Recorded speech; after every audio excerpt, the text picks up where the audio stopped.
그날 밤도 어김없이 그 소리가 들려왔습니다. 처음에는 바람이 낡은 담장을 스치는 소리려니 혹은 길고양이가 내는 소리려니 애써 무시하려 했지요. 하지만 귀를 기울일수록 그 소리는 바람 소리도 짐승의 울음소리도 아니었습니다.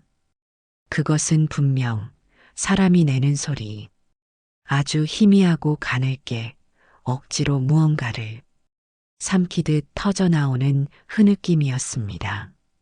이야기 시작 전에 구독과 좋아요 꾹 눌러주세요.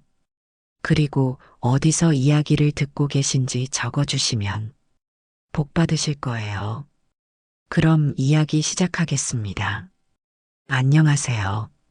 저는 이 평화로운 주택가, 볕 잘 드는 작은 마당이 딸린 집에서 혼자 살고 있는 58배 박선자라고 합니다. 남편은 몇 해 전 먼저 하늘로 떠나보냈고 다 장성한 자식들은 제 앞가림하느라 바쁘니 이제는 이 고요한 일상이 제 유일한 벗이나 마찬가지지요. 그런 제게 요즘 들어 마음을 무겁게 짓누르는 것이 하나 생겼습니다. 바로 담장 하나를 사이에 둔 옆집, 그리고 그 집에 사는 천사 아들, 김 선생에 대한 것이었습니다. 김 선생은 50이 넘은 나이에 아직 장가도 가지 않고 거동이 불편하신 노모를 극진히 모시고 사는 사람이었습니다. 동네에서는 그를 모르는 이가 없을 정도였죠. 아침 일찍 일어나 어머니의 식사를 챙기고 휠체어를 밀고 마당을 산책시키는 그의 모습은 이 각박한 세상에 보기 드문 효자의 표본이었습니다. 반상회라도 열리는 날이면 사람들은 입에 침이 마르도록 그의 효심을 칭찬하기 바빴지요. 아유, 김 선생 같은 아들 하나 있으면 소원이 없겠네. 그러게 말이야. 요즘 세상에 저런 사람이 어디 있어. 복 받을 거야, 복 받아. 저 역시 처음에는 그렇게 생각했습니다. 늘 온화한 미소를 띠고 깍듯하게 인사를 건네는 그를 보며 참 좋은 사람이 이웃으로 왔구나 하고 안심했으니까요. 하지만 그 안도감은 그리 오래가지 않았습니다. 바로 그 이상한 소리 때문이었습니다. 소리는 주로 늦은 밤, 온 동네가 깊은 잠에 빠져들었을 때 담장 너머에서 들려왔습니다. 처음에는 그저 늙고 병든 분이 앓는 소리겠거니 하고 넘겼습니다. 하지만 날이 갈수록 그 소리가 단순한 신음이 아니라는 것을 알게 되었죠. 그것은 깊은 슬픔이 묻어나는 흐느낌이었고 때로는 무언가에 대한 공포가 섞인 듯한 작은 비명이었습니다. 그리고 그 소리 뒤에는 반드시 낮고 차가운 목소리가 뒤따랐습니다. 시끄럽습니다, 어머니. 제발 좀 조용히 하세요. 낮에 동네 사람들에게 들려주던 다정하고 따뜻한 목소리와는 전혀 다른 얼음장같이 차갑고 날카로운 음성이었습니다. 그 목소리를 들을 때마다 저는 심장이 쿵 하고 내려앉는 것 같았어요. 마치 잘 닦인 가면 뒤에 숨겨진 진짜 얼굴을 목격한 듯한 서늘함이 등줄기를 타고 흘렀습니다. 낮에 마주치는 김 선생은 여전히 천사 같은 얼굴을 하고 있었습니다.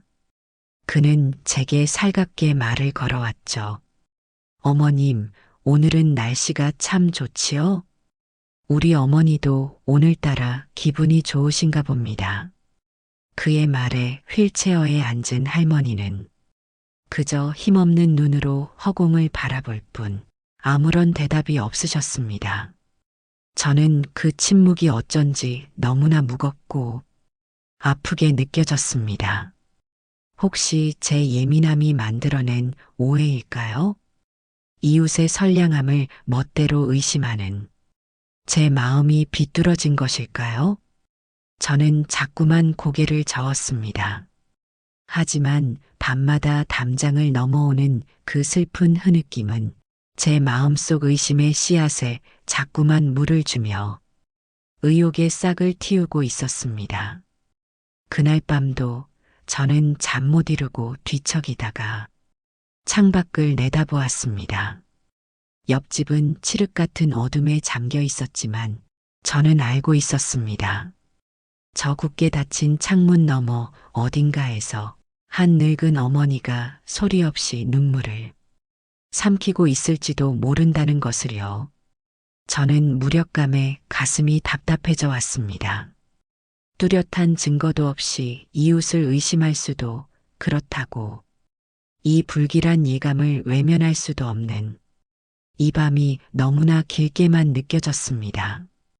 밤마다 되풀이되는 담장 너머의 소리는 제 일상에 보이지 않는 균열을 만들어냈습니다. 마당의 꽃에 물을 주다가도 텔레비전을 보다가도 문득문득 그 소리가 환청처럼 들려와 가슴을 철렁하게 했지요. 낮에 마주치는 김 선생의 과장된 친절과 휠체어 위 할머니의 공허한 눈빛은 제 마음속 의심을 더욱 짙게 만들었습니다. 누구에게 털어놓을 수도 없는 이 답답함에 저는 주말을 기다려 제가 유일하게 마음의 위안을 얻는 곳으로 향했습니다. 저희 집에서 버스를 타고 한참을 들어가야 하는 산 중턱에 아담하게 자리 잡은 작은 사찰, 청운사. 그곳은 번잡한 세상사를 잠시 잊게 해주는 저만의 안식처였습니다. 특히 저를 지키는 노스님은 제게 아버지 같기도 하고 자상한 스승 같기도 한 분이셨죠. 속세의 번뇌를 꿰뚫어 보시는 듯한 깊은 눈빛과 온화한 미소는 그저 마주하는 것만으로도 복잡했던 마음을 차분하게 가라앉혀 주었습니다. 그날도 저는 대웅전에 들러 조용히 삼배를 올리고 스님께서 내어주시는 쌉쌀한 차를 마시기 위해 다실로 향했습니다. 스님은 말없이 찻잔을 채워주시며 제 얼굴에 드리운 수심을 이미 다 읽고 계신다는 듯한 표정이셨습니다. 보살님, 얼굴에 근심이 가득합니다. 무슨 연유라도 있으신지요? 따뜻한 찻잔의 온기가 손끝으로 전해져 오자 그동안 꾹꾹 눌러왔던 마음의 응어리가 조금씩 풀리는 듯 했습니다. 저는 결국 참지 못하고 옆집에 대한 이야기를 조심스럽게 꺼내놓았습니다. 동네 사람들의 칭찬이 자자한 천사 같은 아들.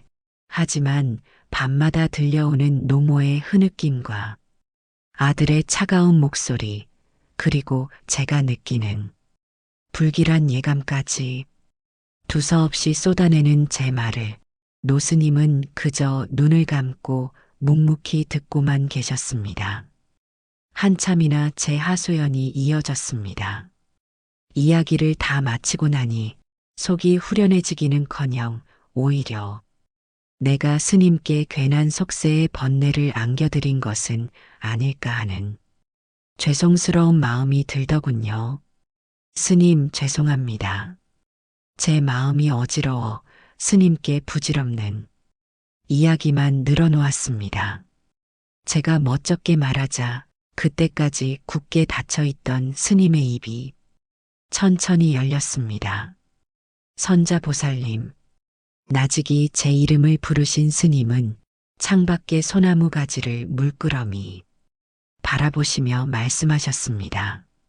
눈에 보이는 것이 전부가 아니며 귀에 들리는 것 또한 진실이 아닐 수 있습니다. 스님의 말씀은 마치 안개처럼 모호하게 느껴졌습니다. 저는 그 뜻을 헤아리려 애쓰며 스님을 바라보았죠. 스님은 다시 찻잔에 따뜻한 물을 채우시며 아주 평온한 목소리로 화두를 던지셨습니다. 거짓으로 쌓아 올린 탑은 언젠가 제 무게를 이기지 못하고 무너지는 법입니다. 또한 삿된 것은 스스로 그 꼬리를 드러내기 마련이지요. 그러니 보살님께서는 너무 애쓰지도 너무 외면하지도 마십시오. 그저 고요한 마음으로 지켜보시면 인연의 때가 이르렀을 때 물이 흐르듯 모든 것이 제 모습을 드러낼 것입니다. 스님의 말씀은 제게 명확한 답을 주지는 않았습니다. 하지만 이상하게도 그 알쏭달쏭한 화두가 제 무거웠던 마음을 조금은 가볍게 만들어 주었습니다. 마치 너의 예감이 틀리지 않았으니 조급해하지 말고 지켜보아라 하고 다독여 주시는 것만 같았거든요. 저는 스님께 깊이 고개를 숙여 감사의 인사를 드리고 절을 나섰습니다. 산사의 맑은 공기를 들이마시니 머릿속이 한결 맑아지는 기분이었습니다. 여전히 옆집의 진실은 담장 너머 짙은 안개 속에 가려져 있었지만 이제는 그 안개가 걷힐 때까지 기다릴 수 있는 작은 용기가 생긴 것 같았습니다. 그래, 스님 말씀처럼 너무 애쓰지도 외면하지도 말자. 그저 지켜보는 거야. 집으로 돌아오는 버스 안에서 저는 창밖으로 스쳐 지나가는 풍경을 보며 다짐했습니다. 언젠가 김 선생의 가면이 벗겨지고 담장 너머 흐느낌의 진실이 밝혀질 그날까지 저는 그저 고요한 관찰자가 되어 그 모든 것을 제 눈과 마음에 담아두기로 말입니다. 청운사 노스님의 말씀을 마음에 새긴 후 저는 되도록 옆집 일에 무심해지려 애썼습니다. 밤마다 들려오는 소리에도 귀를 닫고 낮에 마주치는 김 선생의 위선적인 미소에도 그저 담담하게 고개만 끄덕였지요. 하지만 진실을 외면하려는 노력은 마치 손으로 물을 막으려는 것처럼 부질없는 일이었습니다. 제 의지와는 상관없이 옆집의 추악한 비밀은 자꾸만 제 눈앞에 그 썩은 속살을 드러내 보였습니다. 초여름의 햇살이 유난히 따갑던 어느 날 오후였습니다. 마당 한쪽에 널어두었던 이불이 잘 말랐는지 확인하러 나갔다가 담장 너머 옆집 마당에서 휠체어에 앉아 계신 할머니와 눈이 마주쳤습니다. 평소 같았으면 김 선생이 옆에 그림자처럼 붙어 있었을 텐데 그날따라 웬일인지 할머니 혼자 덩그러니 앉아 계시더군요. 할머니, 안녕하세요. 날이 참 좋네요.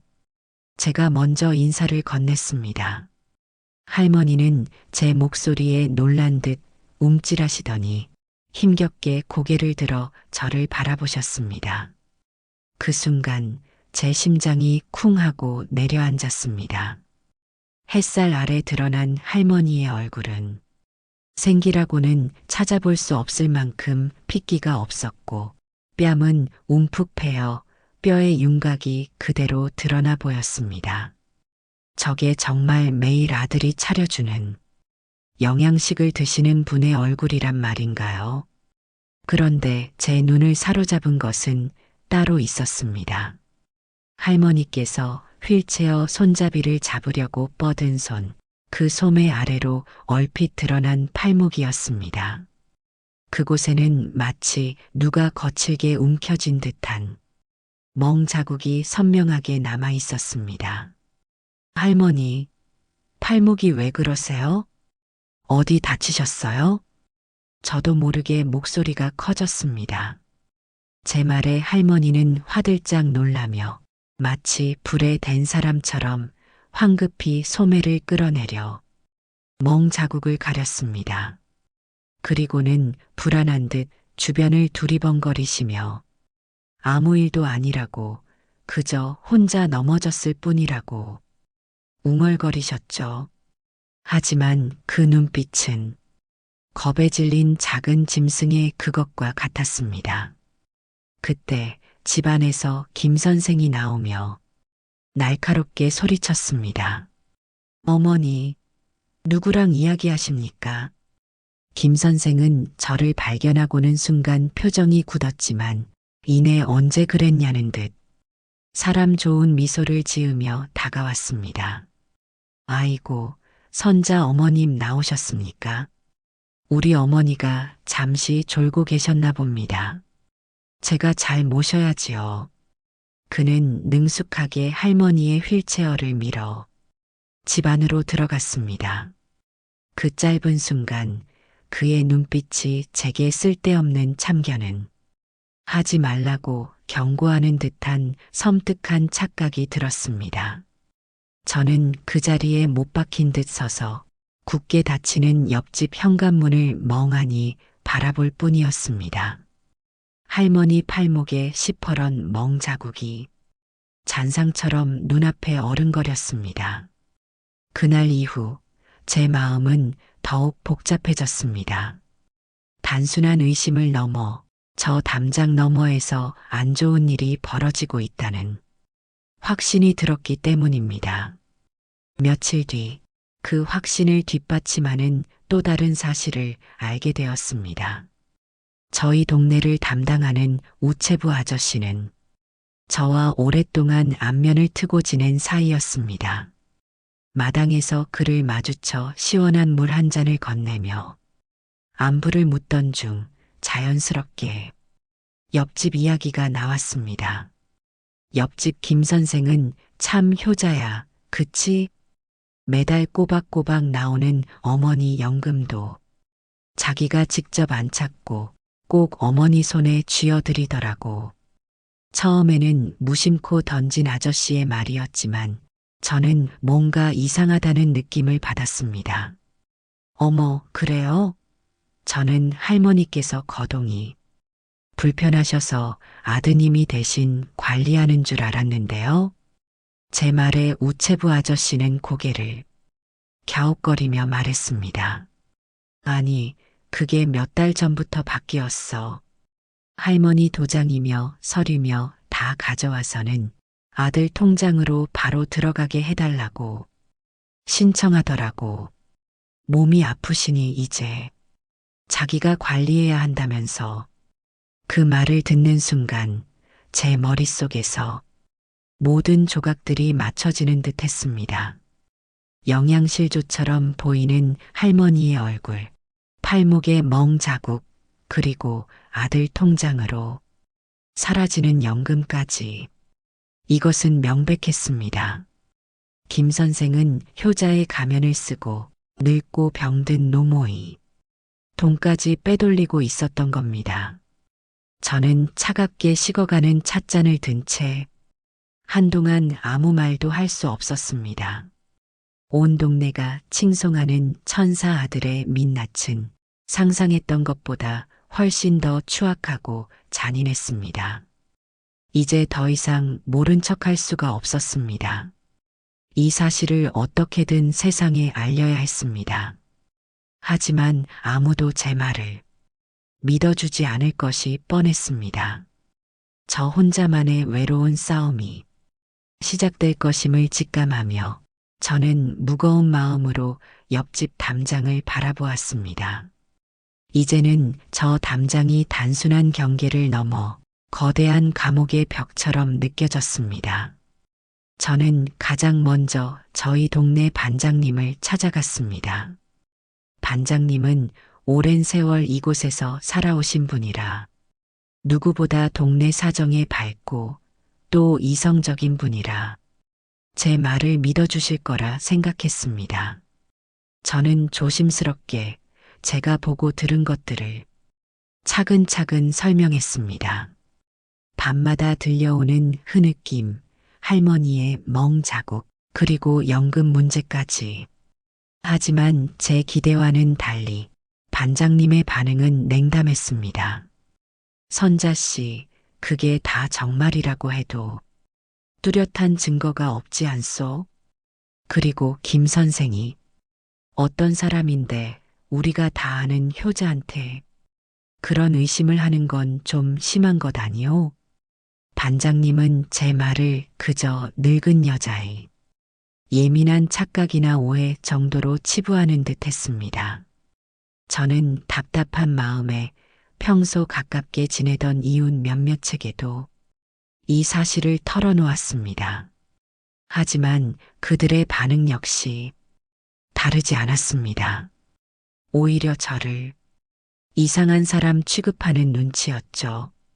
어머, 선자씨, 김 선생이 얼마나 싹싹하고 좋은 사람인데 할머니 멍은 연세 드시면 살짝만 부딪혀도 드는 거고 연금이야 아들이 관리해 주는 게 더 편할 수도 있는 거지. 뭘 그런 걸 가지고 그래.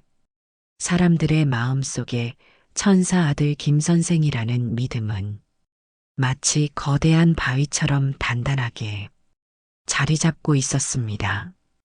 저 혼자만의 외침은 그 바위에 부딪혀 부서지는 작은 파도에 불과했죠. 제 진심은 왜곡되었고 저의 걱정은 쓸데없는 오지랖이나 이웃에 대한 질투로 변질되어 갔습니다. 설상가상으로 이 소문은 김 선생의 귀에까지 들어가고 말았습니다. 하지만 그는 조금도 당황한 기색 없이 오히려 더욱 교묘한 방식으로 저를 옥죄어 왔습니다. 어느 날 아침 마당에 나가보니 김 선생이 할머니의 휠체어를 밀며 저희 집 담장 앞에 서 있었습니다. 그는 저를 발견하자 평소보다 2배는 더 밝고 상냥한 목소리로 말을 걸었습니다.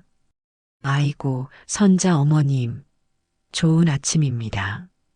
요즘 저희 어머니에 대해 걱정이 많으시다고 들었습니다. 이렇게 신경 써주시니 제가 몸둘 바를 모르겠습니다. 그렇죠, 어머니. 선자 어머님께 고맙다고 인사드리세요. 김 선생은 할머니의 어깨를 주무르며 다정하게 말했지만 그 손길에는 어쩐지 서슬퍼런 힘이 느껴졌습니다. 할머니는 겁에 질린 눈으로 저를 한번 쳐다보더니 이내 고개를 푹 숙여버렸습니다. 김 선생은 그 모습을 보며 만족스러운 미소를 지었죠. 그의 행동은 동네 사람들에게 나는 이렇게 떳떳하고 오히려 나를 걱정해주는 이웃에게 감사할 줄 아는 사람이다라고 보여주는 계산된 연극이었습니다. 그날 이후 저는 동네에서 완전히 고립되었습니다. 사람들은 저를 보면 수군거렸고 어떤 이들은 노골적으로 저를 피했습니다. 효심 깊은 이웃을 모함하는 이상하고 성격 나쁜 늙은이. 저는 어느새 그런 사람이 되어 있었습니다. 집에 혼자 있는 시간이 길어질수록 깊은 무력감과 외로움이 저를 덮쳐왔습니다. 내가 틀린 걸까? 정말 이 모든 게 나의 오해와 착각일까? 수없이 되뇌었지만 그럴 때마다 할머니의 겁에 질린 눈빛이 떠올라 고개를 저을 수밖에 없었습니다. 저는 진실을 알고 있었지만 아무도 제 말을 믿어주지 않았습니다. 오히려 진실을 말하려 할수록 의심의 화살은 제게로 되돌아와 깊은 상처를 남겼죠. 담장 너머의 진실을 밝히려던 저의 외로운 싸움은 그렇게 처참한 패배로 끝나가는 듯 했습니다.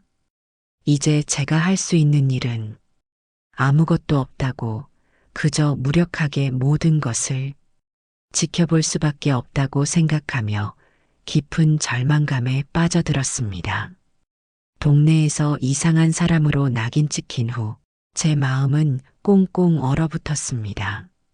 진실을 알고도 아무것도 할 수 없다는 무력감, 그리고 이웃들로부터 받은 차가운 시선은 제게 깊은 상처를 남겼죠. 저는 사람들을 만나는 것이 두려워졌고 집안에만 틀어박혀 지내는 날이 많아졌습니다.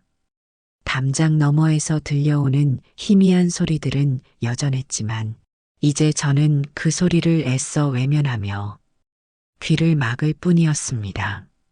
마음이 이토록 괴롭고 황폐해지니 기댈 곳은 청운사밖에 없었습니다. 저는 주말이 되자마지 도망치듯 버스를 타고 스님을 찾아갔습니다. 다실에 마주 앉았지만 저는 차마 입을 열 수가 없었습니다. 그동안 겪었던 일들을 말씀드리자니 제 어리석음을 꾸짖으실 것만 같았고 또 한바탕 속세의 번뇌를 늘어놓는 것 같아 죄송스러웠기 때문입니다. 하지만 노스님은 이미 제 마음을 다 꿰뚫고 계신 듯 했습니다. 따뜻한 찻잔을 제 앞으로 밀어주시며 나직이 말씀하셨죠. 보살님, 세상의 이치는 참으로 묘한 것입니다. 애써 잡으려 하면 멀어지고 놓아버리면 저절로 다가오기도 하지요. 너무 상심하지 마십시오. 곧 인연의 때가 오고 있습니다. 인연의 때라니요, 스님. 저는 이제 아무것도 할 수 없는 걸요. 제 목소리에는 깊은 절망감이 묻어났습니다. 스님은 그저 제 어깨를 가만히 토닥여 주실 뿐 더 이상 아무 말씀도 하지 않으셨습니다. 그 침묵과 따뜻한 손길이 그 어떤 위로의 말보다 제게는 더 큰 울림으로 다가왔습니다. 절에서 돌아온 며칠 뒤 제 평화롭지만 외로웠던 일상에 아주 기묘하고 낯선 손님이 찾아왔습니다. 그날은 며칠 만에 마음을 다잡고 마당에 잡초를 뽑고 있던 날이었습니다. 한참 허리를 굽혀 일을 하고 있는데 발치에서 스르륵 하는 소리가 들려왔습니다. 고개를 들어보니 제 발 바로 앞에서 아름답지만 섬뜩한 무늬를 가진 뱀 한 마리가 혀를 날름거리고 있었습니다. 너무 놀라 저도 모르게 아! 소리를 지르며 뒷걸음질 쳤죠. 뱀은 보통 시골집에서 가끔 보이는 그런 뱀들과는 달라 보였습니다.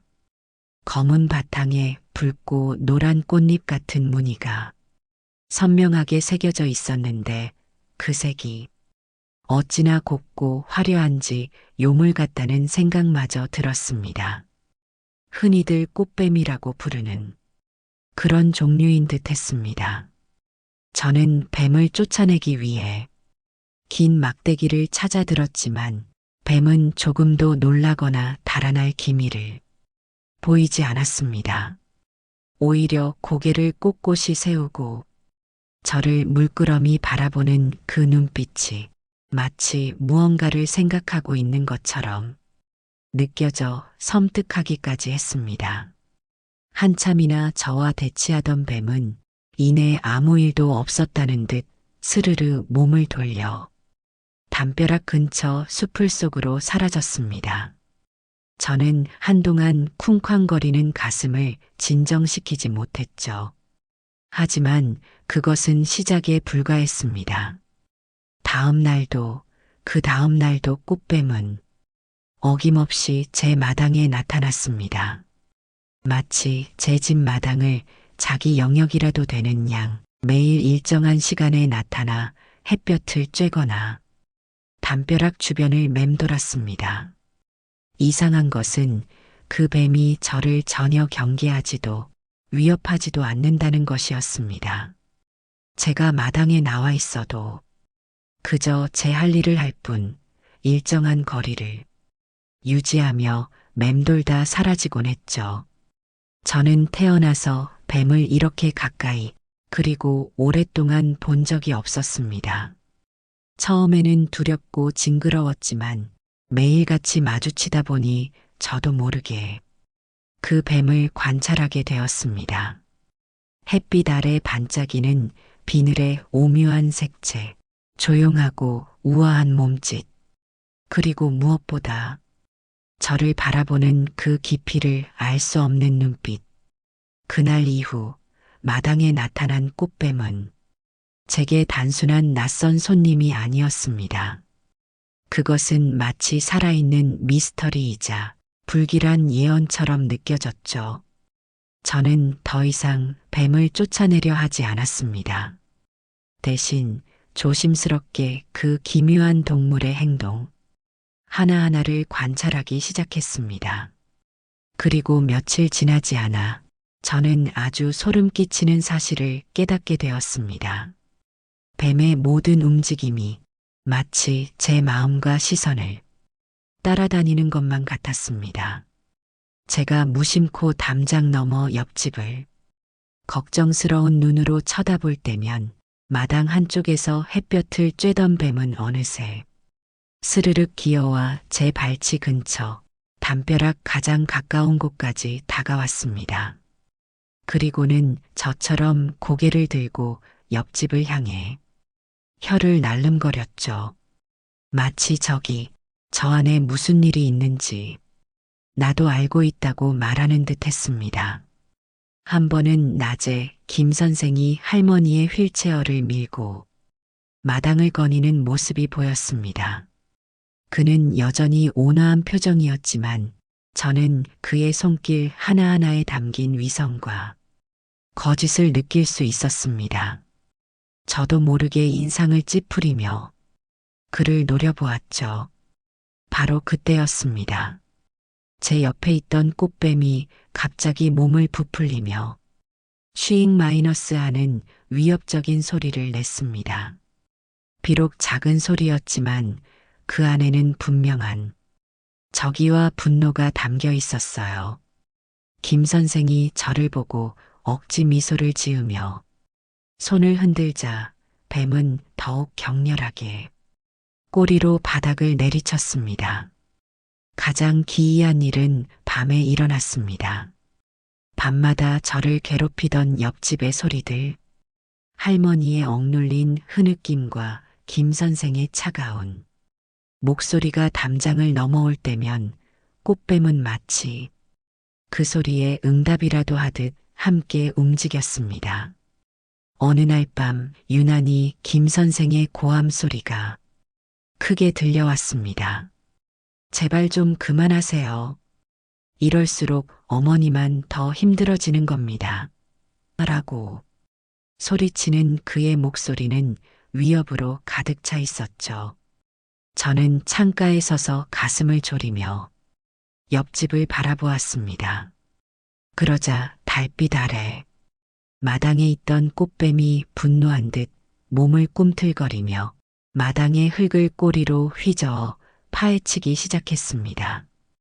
그 모습은 마치 제 안에 들끓는 분노를 대신 표출해 주는 것만 같아 섬뜩하면서도 한편으로는 기묘한 동질감마저 느껴졌습니다. 저는 이제 이 뱀이 우연히 제 마당에 흘러들어온 존재가 아니라는 것을 확신하게 되었습니다. 이 뱀은 목적을 가지고 이곳에 온 것이 틀림없었습니다. 청운사 노스님의 얼굴이 떠올랐습니다. 인연의 때가 오고 있다고 하셨던 그 말씀. 며칠 뒤 김 선생이 아침 일찍 양복을 차려입고 집을 나서는 모습이 보였습니다. 아마도 무슨 경조사라도 있는 듯 하루 종일 집을 비울 기세였죠. 김 선생의 차가 골목을 완전히 빠져나가자 마당에 있던 꽃뱀이 갑자기 평소와는 다른 모습을 보이기 시작했습니다. 그동안 보여주었던 조용하고 은밀한 움직임은 온데간데 없고 뱀은 마치 무언가에 쫓기는 사람처럼 안절부절 못하며 마당을 맴돌았습니다. 그리고는 이내 옆집과 맞닿은 담벼락 아래 낡은 창고 쪽으로 향하더군요. 창고는 오랫동안 사용하지 않은 듯 잡동사니들이 어지럽게 쌓여 있었고 굳게 닫힌 문 대신 작은 창문 하나가 나 있었습니다. 꽃뱀은 그 창고 벽에 바짝 붙어서는 머리를 들어 창문 쪽을 향해 톡톡 하고 부딪히는 듯한 행동을 반복했습니다. 마치 여기를 보라고, 이 안에 무언가 있다고 제게 필사적으로 신호를 보내는 것만 같았습니다. 저는 홀린 듯 뱀에게로 다가갔습니다. 뱀의 기이한 행동에 이끌려 창고 근처로 다가가 보니 낡고 삭은 나무 창틀이 반쯤 열려 있었습니다. 그리고 그 틈새로 보이는 광경에 저는 숨을 멈췄습니다. 창고 안쪽 바닥에 누군가 일부러 구겨서 던져놓은 듯한 종이 뭉치들과 약 봉투들이 어지럽게 널려 있었습니다. 저건 뭐지? 가슴이 두근거렸습니다. 저는 주위를 살핀 후 긴 막대기를 이용해 창문 틈으로 손을 뻗어 조심스럽게 종이 뭉치 몇 개를 끌어당겼습니다.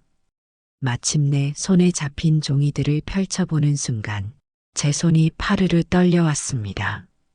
그것은 병원에서 발급한 진단서였습니다.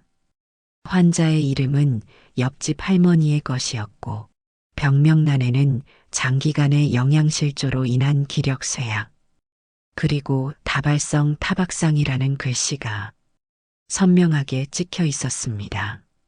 제가 보았던 팔목의 멍 자국이 단순한 멍이 아니었음을 지속적인 흔적이었음을 증명하는 명백한 증거였습니다. 함께 끌려 나온 약 봉투들 역시 마찬가지였습니다. 봉투에는 값비싼 영양제나 치료제가 아닌 그저 값싼 소화제와 진통제 몇 알만이 들어있을 뿐이었죠. 김 선생이 할머니의 병원비를 아끼기 위해 혹은 제대로 된 치료를 일부러 막기 위해 이 모든 것을 이곳에 숨겨두고 찢어버린 것이 틀림없었습니다. 저는 그 종이들을 가슴에 품고 한동안 그 자리에 주저앉아 있었습니다. 온몸에 소름이 돋고 주체할 수 없는 분노가 치밀어 올랐습니다. 천사 아들이라는 가면 뒤에 숨겨진 그의 민낯은 짐승보다도 못한 악마였습니다. 고개를 들어보니 꽃뱀은 어느새 제 옆에 와서 조용히 저를 바라보고 있었습니다. 그 눈빛은 마치 이제 알겠느냐고 이것이 바로 내가 찾아 헤매던 진실이다라고 말하는 듯 했습니다. 저는 떨리는 손으로 뱀의 머리를 아주 조심스럽게 쓸어보았습니다. 뱀은 피하지 않고 가만히 제 손길을 받아주었죠. 차갑고 매끄러운 감촉 아래 어떤 뜨거운 연대감이 느껴지는 듯 했습니다. 저는 더 이상 망설일 이유가 없었습니다. 제 손에는 이제 누구도 부정할 수 없는 결정적인 증거가 들려 있었습니다. 외롭고 고통스러웠던 싸움의 끝이 보이기 시작했습니다. 저는 이 진단서와 약 봉투들을 들고 당장 경찰서로 달려가려 했습니다. 이 끔찍한 진실을 세상에 알려 할머니를 구하고 김 선생의 죄를 물어야 했습니다. 제 발걸음에는 이전에는 없었던 단호함과 확신이 실려 있었습니다. 손에 쥔 진단서와 약 봉투는 단순한 종이 뭉치가 아니었습니다. 그것은 제가 벌여온 외로운 싸움이 종지부를 찍을 수 있는 강력한 무기였죠. 제 마음은 비장함과 분노로 들끓었습니다. 당장이라도 경찰서로 달려가 이 모든 것을 폭로하고 싶었지만 혹시라도 김 선생이 눈치채고 증거를 인멸하거나 할머니께 해코지라도 할까 싶어 해가 지기만을 기다렸습니다. 내일 아침동이 트는 대로 움직이기로 마음먹었죠. 하지만 운명은 저보다 한 발 앞서 움직이고 있었습니다. 그날 오후 늦게 외출했던 김 선생이 집으로 돌아왔습니다. 그리고 제가 미처 행동에 나서기도 전에 심판의 날은 예고 없이 그리고 아주 극적인 방식으로 찾아왔습니다. 저는 마루에 앉아 초조하게 옆집의 동태를 살피고 있었습니다. 꽃뱀은 어느새 제 곁에 와서 마치 저와 마음을 함께하듯 담벼락을 향해 몸을 고추세우고 있었죠. 그때 옆집 마당에서 김 선생의 날카로운 목소리가 터져 나왔습니다. 어머니, 도대체 제 말을 뭘로 들으시는 겁니까? 오늘 병원에 가보니 의사가 뭐라는지 아세요? 영양 상태가 엉망이라잖아요. 제가 매일같이 좋은 것만 챙겨드리는데 왜 제대로 드시지를 않아서 이 사달을 만드냐고요. 그의 목소리에는 걱정이 아닌 짜증과 책임 전가가 가득했습니다. 아마도 할머니의 건강 상태가 너무 나빠져 병원에서 의심의 눈초리라도 받은 모양이었습니다. 곧이어 할머니의 기어 들어가는 듯한 목소리가 들려왔습니다. 내가 늙고 병들어 입맛이 없어서 그런 것을 미안하다, 아들아. 미안하면 다입니까? 동네 사람들이 저를 어떻게 보겠어요? 어머니 하나 제대로 못 모시는 불효자식이라고 손가락질할 것 아닙니까? 김 선생은 할머니를 거칠게 다그쳤습니다. 저는 더 이상 참을 수가 없어 자리에서 벌떡 일어났습니다. 바로 그때였습니다. 제 옆에 있던 꽃뱀의 움직임이 심상치 않아졌습니다. 뱀은 온몸의 근육을 긴장시킨 채 마치 활시위처럼 팽팽하게 몸을 당기고 있었습니다. 그 눈은 오직 김 선생의 악다구니가 터져나오는 옆집 마당만을 향하고 있었죠. 순간 쏜살같이 눈 깜짝할 사이에 꽃뱀은 믿을 수 없는 속도로 담벼락 위로 솟구쳐 올랐습니다. 그리고는 할머니의 휠체어를 거칠게 흔들던 김 선생의 발목을 향해 한치의 오차도 없이 몸을 날렸습니다. 아! 김 선생의 입에서 찢어지는 듯한 비명이 터져 나왔습니다. 그는 자신의 발목을 물고 있는 꽃뱀을 보고는 공포에 질려 하얗게 질린 얼굴로 땅바닥에 나뒹굴었습니다.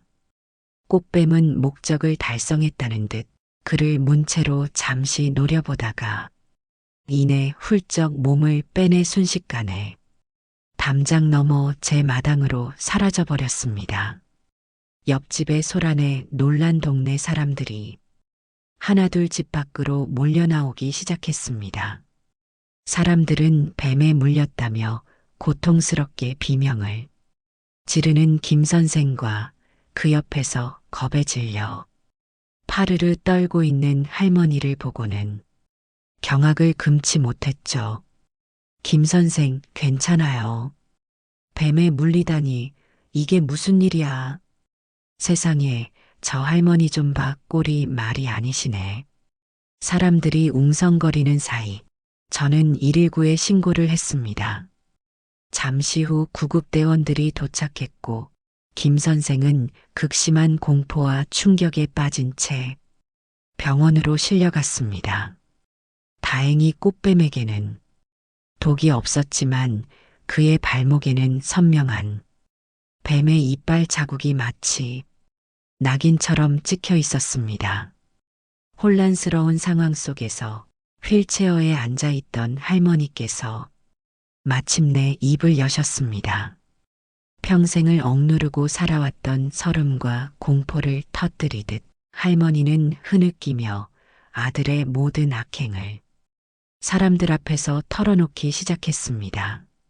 저놈이 내 돈을 다 빼앗고 매일 나를 때리고 굶겼소. 내가 아파도 약 한 첩 제대로 사주지 않았소. 제발 나 좀 살려주시오. 할머니의 절규에 천사 아들의 가면을 철석같이 믿고 있던 동네 사람들은 충격에 빠져 할 말을 잃었습니다. 그들의 얼굴에는 불신과 경악 그리고 이내 깊은 죄책감이 떠올랐습니다. 그동안 자신들이 얼마나 어리석었는지, 한 사람의 고통을 얼마나 철저히 외면해 왔는지를 깨달은 것이죠. 저는 그 모든 광경을 담담하게 지켜보았습니다. 제가 그토록 밝히려 애썼던 진실이 결국 삿된 것 스스로 그 꼬리를 드러내는 방식으로 만천하에 드러나는 순간이었습니다. 그날 오후 저희 동네는 마치 큰 폭풍이 휩쓸고 지나간 듯 했습니다. 김 선생이 구급차에 실려가고 할머니의 충격적인 고백이 터져 나온 후 그동안 그를 천사 아들이라 칭송했던 이웃들은 모두 꿀먹은 벙어리가 되었죠. 사람들의 얼굴에는 당혹감과 함께 진실을 외면했던 자신들에 대한 깊은 부끄러움이 어려 있었습니다. 경찰 조사가 시작되고 제가 보관하고 있던 진단서와 약 봉투들은 김 선생의 학대를 입증하는 결정적인 증거가 되었습니다. 그는 병원에서 퇴원하자마자 경찰에 연행되었고 그의 추악한 두 얼굴은 언론을 통해 만천하에 드러났습니다. 효자에 가면 뒤에 숨어 늙고 병든 어머니를 학대하고 돈을 갈취한 파렴치한 아들의 이야기는 사람들에게 큰 충격을 주었고 그는 결국 법의 엄정한 심판을 받게 되었습니다. 모든 것이 밝혀진 후 동네 사람들은 약속이라도 한 듯 저희 집으로 찾아왔습니다. 그들은 제 앞에 고개를 숙이며 그동안 저를 오해하고 손가락질했던 것에 대해 진심으로 사과했습니다. 선자 씨, 정말 미안하오.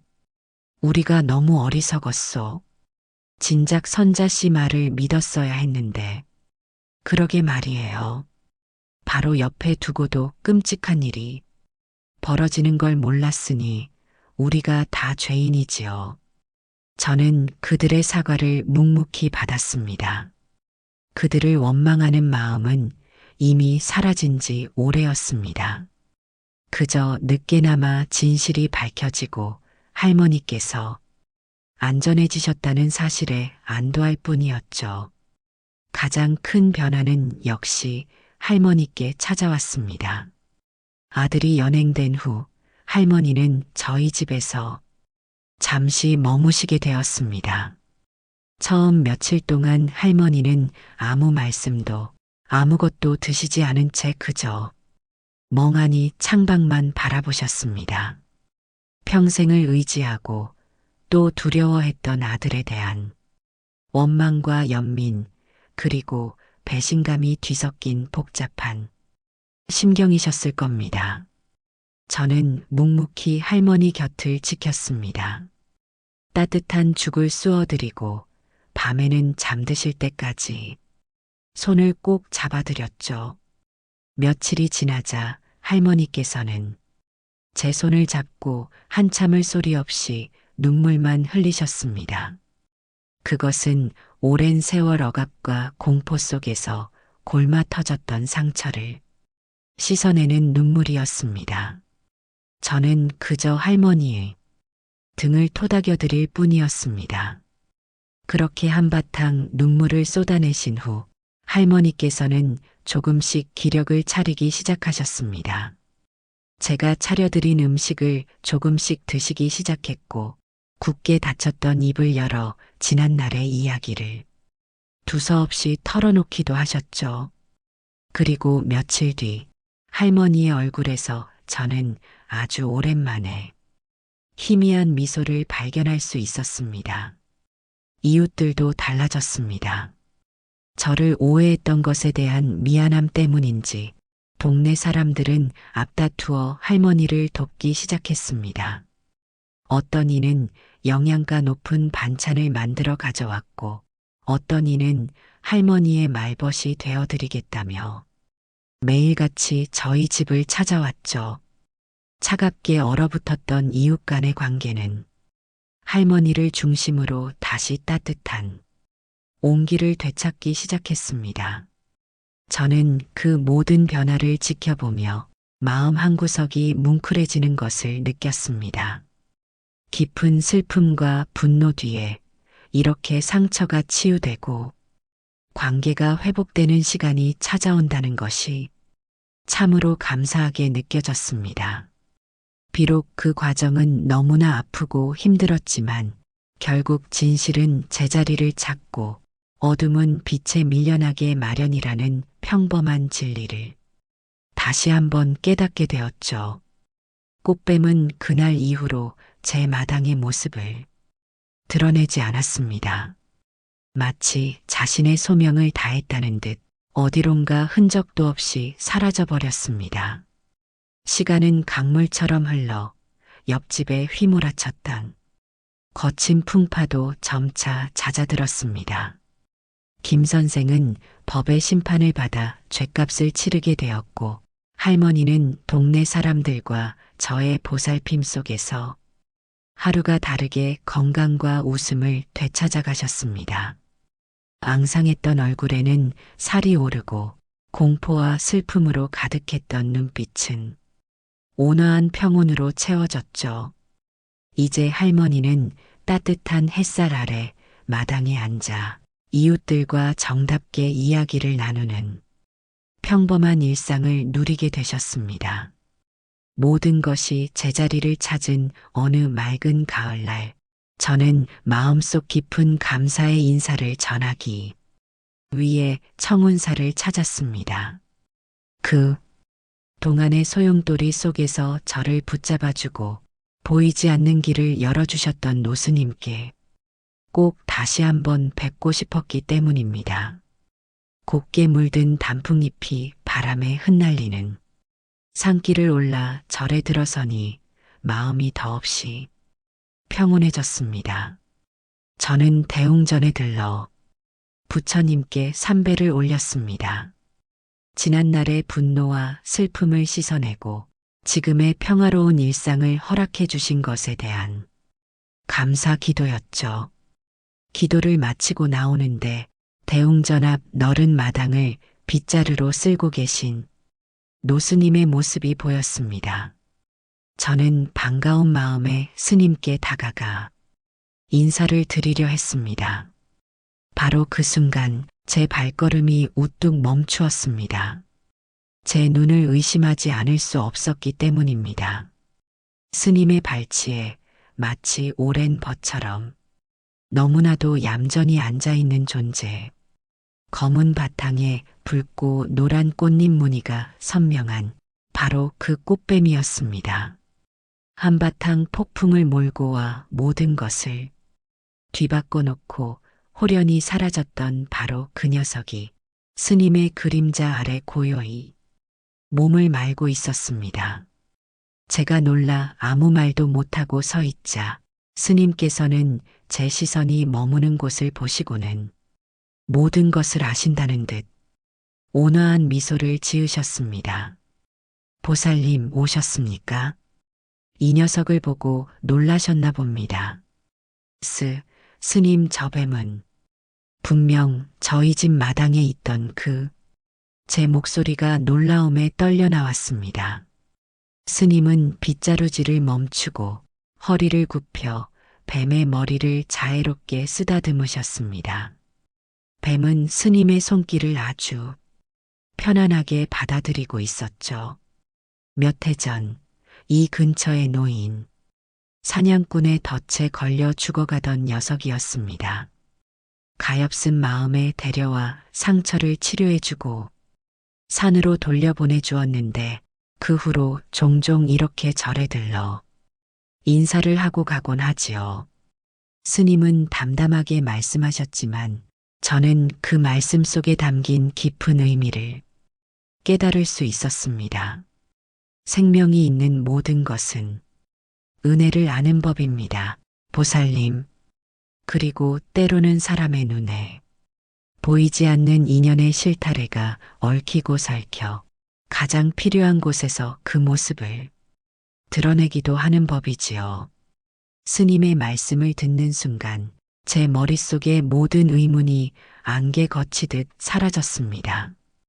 왜 하필 그 뱀이 내 마당에 나타났는지, 왜 그토록 기이한 행동으로 진실을 알려주려 했는지, 그것은 우연이 아니었습니다.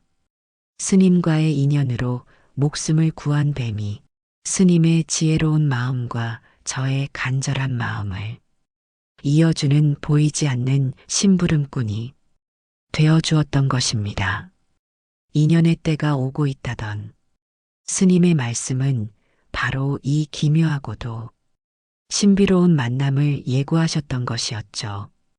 저는 스님 앞에 깊이 고개를 숙였습니다. 어떤 감사의 말로도 이 마음을 다 표현할 수 없을 것 같았습니다.